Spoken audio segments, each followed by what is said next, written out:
They ran to left field in tandem, waved in tandem, and contributed to winning seasons in tandem. In 1982, John Lowenstein and Gary Renicky, along with Benny Ayala, formed a left field platoon that combined to hit .283 with 41 home runs and 123 RBI. A record crowd gathered for opening day that year and marveled at Cal Ripken's first major league home run and Eddie Murray's grand slam. But slow starts normally followed the opener, and the Orioles did not reach 500 again until June. Still sluggish in August, the Orioles finally broke loose, winning 17 of 18 and 33 of 43. Leading the surge was Murray, the team's best player, who in those 43 games hit 13 home runs and knocked in 45. Young Cal supported those numbers with 11 homers and 31 RBI over the same stretch.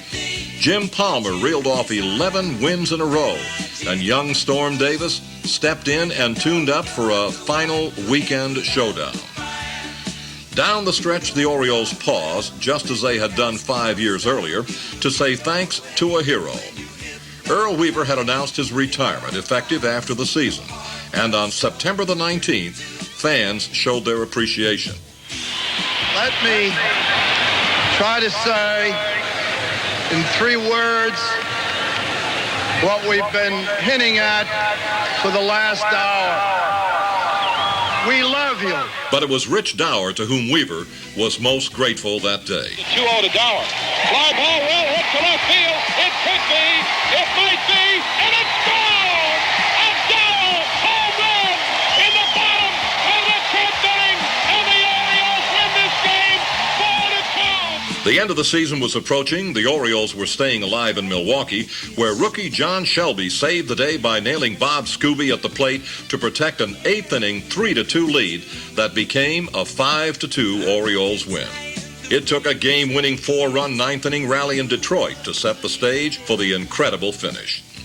The hot stretch had enabled the Orioles to pull to within Milwaukee with 4 left, all head-to-head. 1 loss, and the season was over. Only a sweep would do. In the Friday doubleheader, sweep they did. Game 2 saw Storm Davis's first Major League complete game and John Shelby's first Major League home run. A convincing pair of wins, 8-3, 7-1. But there were still 2 games to play. The Birds' bats exploded in an 11-3 Saturday afternoon of sheer ecstasy. The Orioles had now gone 33-10. They were tied for first place. The unthinkable was now within reach. But after all they had been through, the Orioles found that the breaks went the Brewers' way on that Sunday. Joe Nolan's drive with the Orioles down by 3 required an impossible catch, and that's what Ben Ogilvy delivered.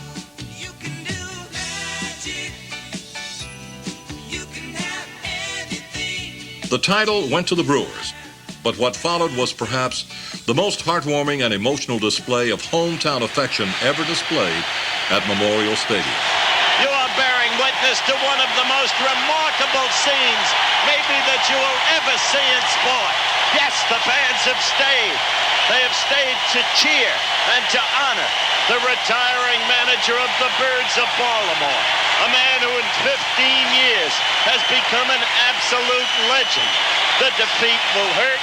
There's Harvey Keene over to congratulate him, and Earl Weaver is crying, and you can understand it. Very rarely has there been a scene like this, if ever. These people of this city, a city that has become a beautiful city under a brilliant mayor with an inner harbor equivalent of Boston, and that's Edward Bennett Williams, the owner, the great criminal attorney. And there they are standing and chanting, all of them in unison.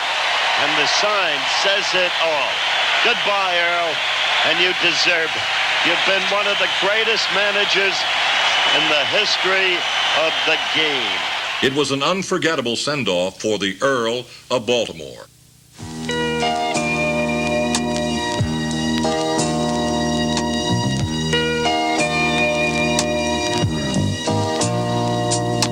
Baseball and Baltimore go hand in hand.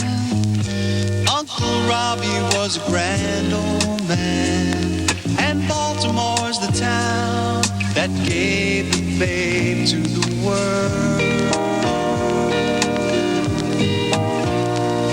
In the Skipper's Hall of Fame, there's Casey, of course, Mack and McCarthy and John McGraw. And now there's Earl Weaver, the Earl of Baltimore. Baltimore, Baltimore.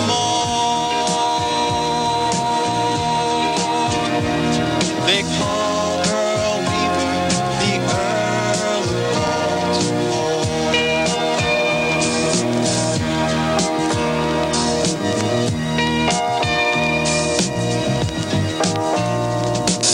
Brooks was the heart, Frank was the soul, McNally, Mike, and Palmer were his Orioles. Winning with Weaver, winning for Baltimore. The man in blue, oh, he drove 'em wild. The fight and the fire, that leprechaun smile.